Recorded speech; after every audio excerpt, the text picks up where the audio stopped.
Hi மக்களே, எல்லோரும் எப்படி இருக்கீங்க? எல்லோரும் நல்லா இருப்பீங்கன்னு நினைக்கிறேன்.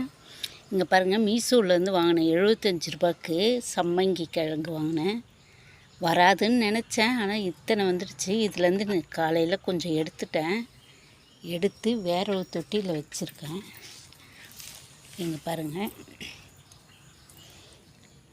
வச்சுருக்கேன். அப்புறம் இங்கே வேறு வச்சுருக்கேன். 10 கிழங்கு தான் தரேன்னு சொல்லி போட்டுருந்தது அதில். ஆனால் பார்த்தா 20 கிழங்கு கொடுத்துருக்காங்க. நல்லாவே வந்தது. இங்கே கூட வச்சுருக்கேன் பாருங்கள். ரைன் நெல்லி வாங்கினேன், அது சுத்தமாக வரல.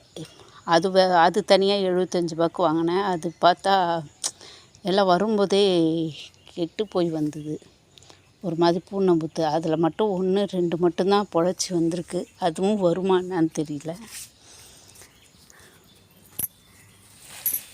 இங்கே பாருங்கள்,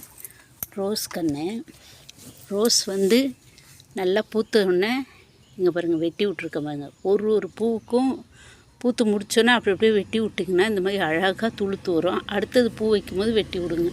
இதை வெட்டியிருக்க பாருங்க. இங்கே வெட்டியிருக்குங்களா, இங்கே துளிர் விட்ருக்கு. அந்த மாதிரி இங்கே இப்போது இது லாஸ்ட்டாக பூத்துது. இங்கே வெட்டி விட்ருக்கேன். துளிர் இங்கே வைக்குது பாருங்கள். இதெல்லாம் பூத்து முடிச்சது வெட்டி விட்ருக்கேன். இந்த மாதிரி மழை நேரத்தில் நல்லா வெட்டி விடுங்க. சூப்பராக உங்கள் ரோஸும் பூக்கும். அதை போடுங்க, இதை போடுங்கன்னு எல்லோரும் சொல்கிறாங்க. முட்டை ஓடு போட்டால் போதும், அதுக்கே நல்லா வந்துடும்.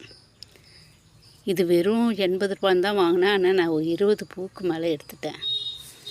என் கார்டன் எப்படி இருக்குதுன்னு சொல்லுங்கள்.